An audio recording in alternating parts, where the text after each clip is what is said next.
Welcome back to another interview with Students for Political Engagement. My name is Sean, and I'm here tonight with Matthew and Jacqueline interviewing Yehuda Goldberg, who is running for Ward 2 Councillor. Welcome. Thank you very much. Thanks for having me. Yeah, so just to begin on a light note, tell everyone a little about yourself. Oh, the easiest thing is I'm a father of two little boys, and I'm a business owner. But I'm very passionate about the community. I'm very passionate about the city, and I love this country, and that's why I'm running. That's great. The nutshell. Yeah, that's great. So the first question is about the city's financial health. So as a municipality, the financial health of the city is very important to its operations. Yeah. So what would you do as councillor to ensure that Richmond Hill is on good financial grounds, but it's also not cutting back on any services?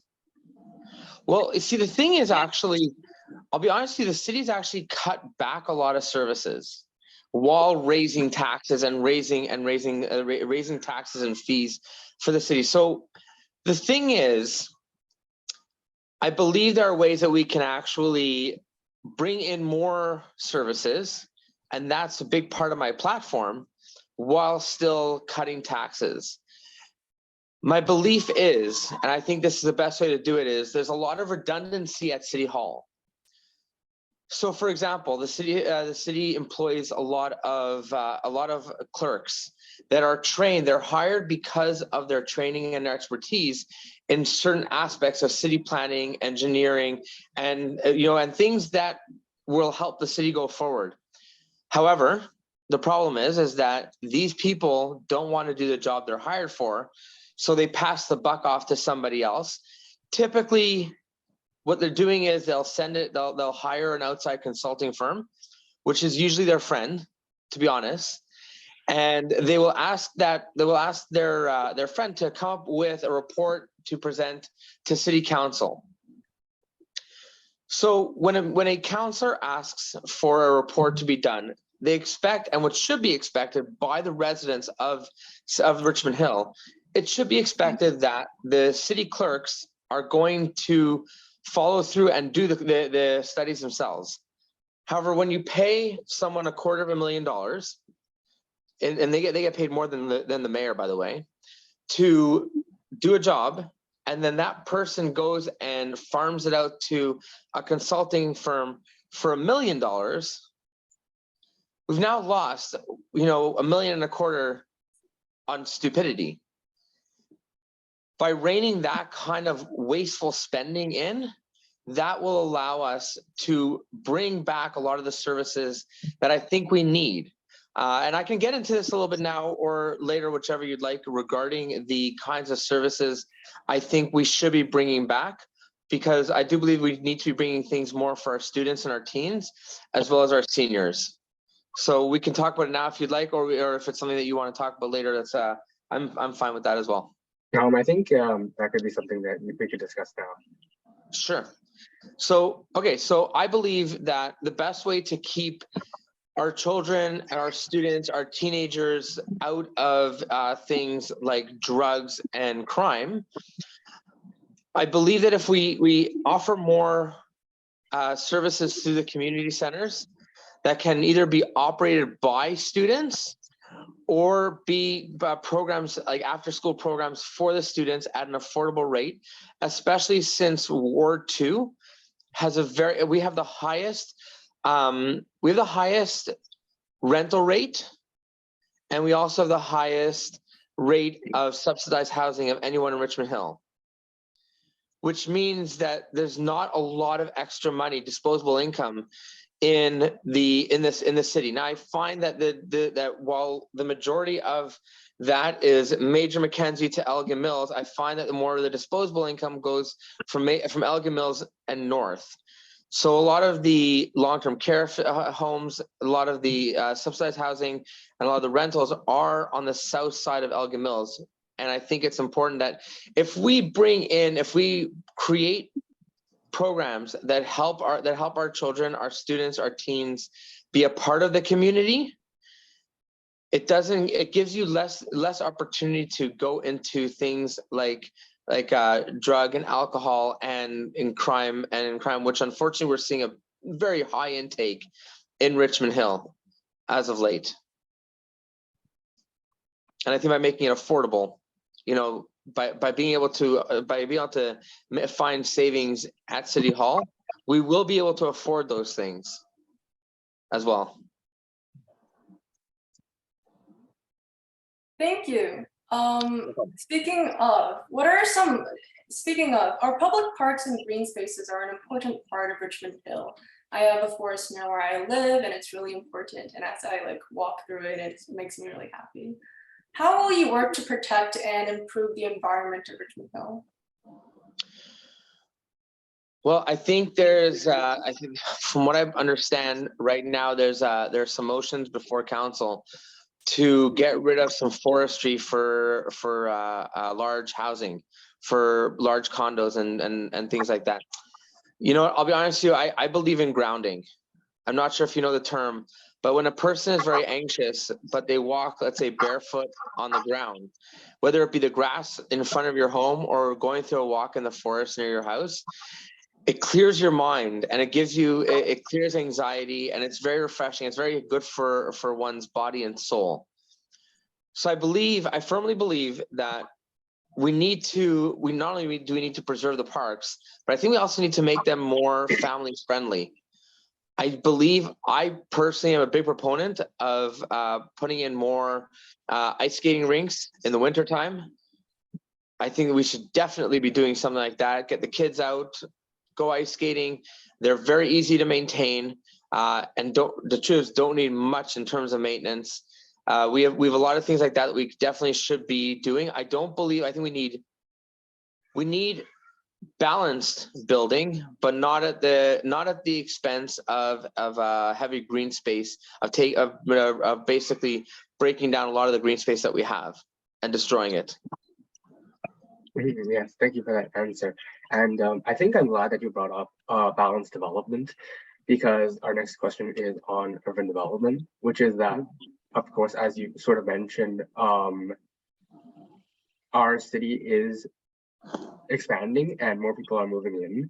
And as they move in, we would need more housing in our communities. But on the other hand, as you also mentioned, there are also concerns, for example, about expanding onto projected lands and about population density and all of those things. So I was wondering if you could sort of expand on your philosophy of how urban development should be done and how city council could sort of balance the two sides of the housing issue. To be honest with you, Matthew, there's a few different sides to answer that. So I'm going to try to answer, and feel free to jump in. So a little bit of a backdrop is the Ontario government, the Ministry of Zoning in Ontario, has told the region how many people they expect to be brought in and moved in by a certain date. When you have a dysfunctional council, what ends up happening is what ended up happening. 10 years of studies, of taxpayer dollars of studies. Imagine 10 years of wasted money spent on studies that never went anywhere, to the point where the provincial government said, we're putting them here. Now, I understand why they decided to put them at Yonge and Highway 7 and the 407, because it's a major throughway. However, it's a really stupid idea, because they're not putting there, the region and the city couldn't come together on a better balanced housing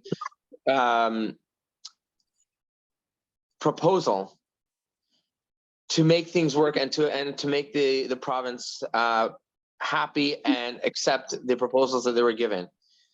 So to take a step back from that as well, I've built my platform based on community. And I strongly believe that we need to have community input on everything that we do. Part of my platform is a promise that when something comes to when a motion comes to council for vote, I will post it and I will ask for the community for their input to see how I should vote. Because as an elected official, I'm using my voice is to basically funnel the voice of the community. And a very interesting thing that the community has said to me about balancing, which I think is a great idea, and I think we should definitely be doing it. There are a lot of homes with freestanding garages There's a lot of homes that can have an addition built on that people are asking to build. However, they're having a problem getting permits. They're having problems getting answers. By streamlining a lot of the process and really getting rid of all of the redundancies at City Hall, I believe that we can approve a lot more of these things, a lot more of these projects. We can end up having people moving in. So if someone, let's say, owns a house and they want to renovate their garage, they get the appropriate permits and they're able to turn it into a mini home, so to speak. They'll get income, which means they'll be paying more taxes. It brings the people into the city. However, they're spread out. They're not in dense high rises, which is what's being proposed, is more and more dense high rises. Now, I'm pro-development, but it has to be balanced. And I think the developers have to also give to the community as well. And I think that's a very important part of when we allow a developer to come in and build. For example, there's the train tracks on Elgin Mills. They were supposed to be built years and years ago, and they were never built. Now, try driving down Elgin Mills during rush hour, going westbound towards Yonge Street, from Bayview to Yonge Street. It's backed up because there's a GO train every 25 or 30 minutes. Well, what do you like? Then you sit there and you wait, and the problem is then you've got the where Newkirk and Crosby are, that gets blocked, and then the next light below that gets blocked all the way down to the train tracks at Major Mackenzie. So yes, there's a bridge underneath, but there was supposed to be a bridge built at Elgin Mills and Yonge. Well, that never happened. I think these kinds of things are important to have and make them a contingency to getting the contracts and being able to be given land to build on. That's how you have balance between those two things of allowing people to build in their own home, rent out their extra space as well, doing it properly, getting their permits properly. I believe we can really spread the traffic around by doing things like that. Yeah, thank you for the answer. Our next question is about the community, and I think you touched on this a little bit before, but you know, an important part of a livable community is a safe community. So how will you as councillor maintain and improve community safety in Richmond Hill? I'll be honest with you, safety is actually the cornerstone of my platform.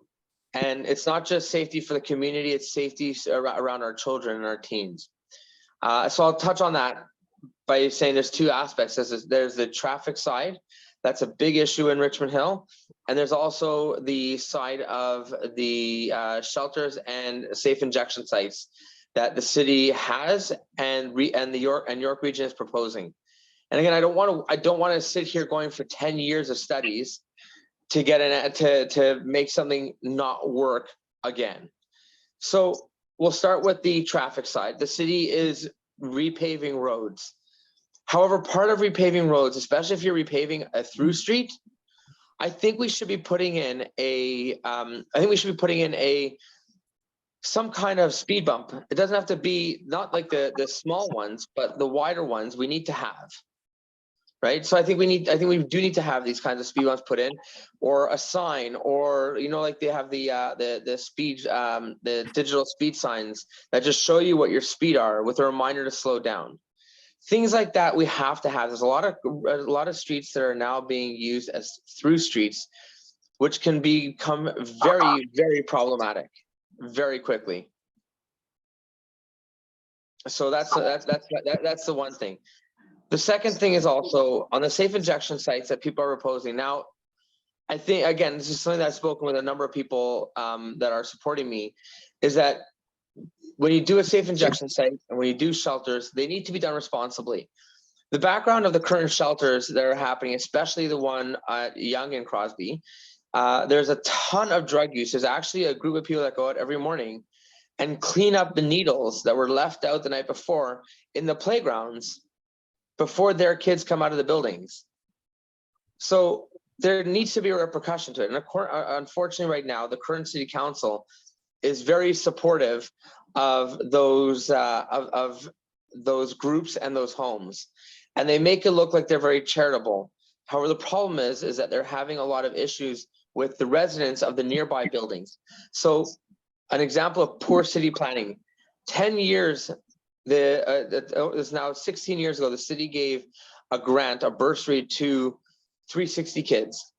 And 6 months before the money was going to expire, 360 kids made a deal that they were going to be put in the main floor of a brand new built subsidized housing for seniors and some families. The problem is that there's so many issues 6 years later that the seniors are scared to leave their homes at night. We've got all of these people that are scared to walk down in their own parking lot, in their own parking garage, because of the issues they've had. How can we let our community down so badly and continue to do it so badly? That's poor planning. And that's, you know what, I don't like hearing that there are parks, and it's not just the parks right around that building, but parks all littered through Crosby that are finding these used needles. We shouldn't be allowing that as a community. There should be absolutely no ability to be doing this kind of activity. So in my opinion, that needs to be taken care of immediately. I believe there should be something put on paper immediately that any new roads that are built, a consultation must be done with the neighborhood to find out if there are speeding problems. And if there are speeding problems, it needs to become part of the construction. There needs to be some signs put up, not that they go out and then they come back later on. It needs to be put out right at the get-go, so there's no complaints. We shouldn't be putting our community in a position that they're going to complain that people are speeding down the street and putting their children's lives at risk. That's a big thing for me. Yep. And I think because you touched on a lot there, so Sorry. I think on one specific thing that you were talking about, which is the needles, in parks and safe injection sites. So what are some things that you think in the immediate term that could be done to resolve that? I think in the immediate term, there needs to be a very strong reprimand to places that are encouraging drug abuse and alcohol abuse, that they will lose their leases with the city because they are on city land. That if they do not come up with better solutions, then they will lose their lease, and they should be on a 3-strike you're out kind of a deal. And we should also be hiring the correct employees and nurses that understand what's going on, not people that are just doing a job. We need people that are passionate about bringing people off of their substance abuse. And I think that's very possible if you bring them to the table and you explain to them enough is enough. There's repercussions, there's consequences to your actions. Okay, yes, thank you for that. No problem. And I think going back to something you mentioned earlier during housing, which is about how the ministry and the city work together to plan out housing. So obviously the city of Richmond Hill is only a small part of how governance works in our country.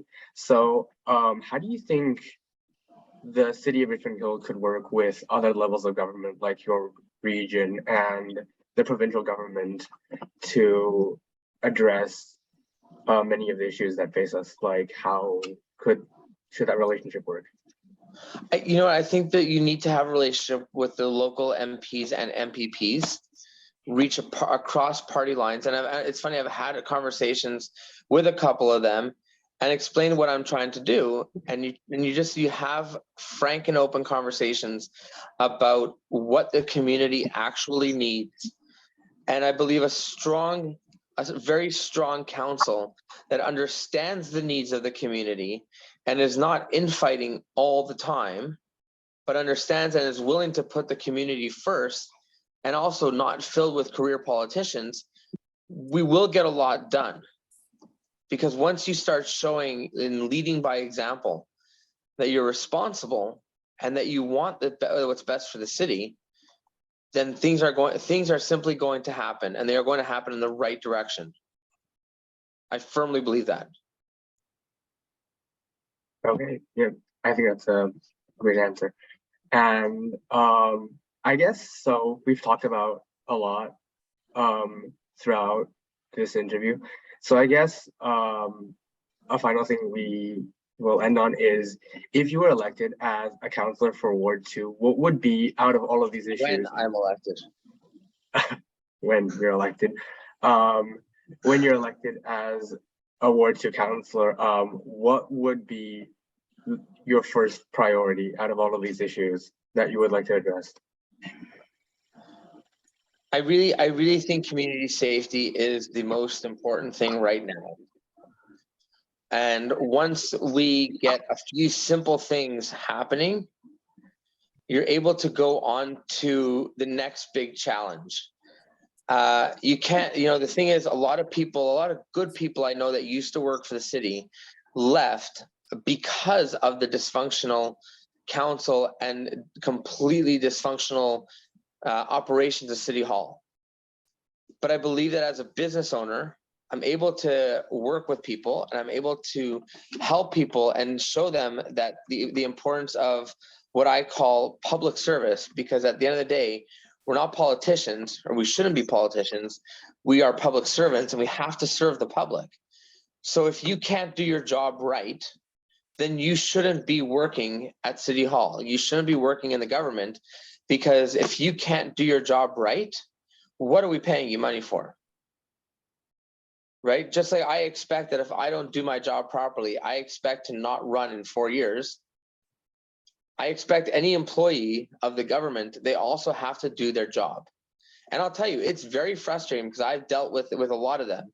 And I was joking with someone the other day who's actually helping me. I said, I bet you all the city clerks already know me by name, and they already hate me because I call them out on their games. And he goes, yeah, we all know you. It is what it is. But I said, but he's like, but the truth is, some people, they like to pass the buck. And I think that's completely inexcusable. It's going to be a big challenge, but I'm hoping that I'm hoping the electors send a very strong message that they're not going to put up with a dysfunctional or any corrupt kind of elected official. I believe the electors have to do something like this, and we have to send a clear message that we're voting in a new city council, a city council that cares about the city and not only is willing to, but wants to put the city and its communities first. And I think once that happens, once people see that that's happening, the employees at City Hall will know that their message was sent, and they'll either step up their game or we'll end up hiring much better city clerks. All right. Thank you for the answer. And thank you for being here tonight. That concludes our interview. Yeah. Thank you very much for having me. I appreciate it.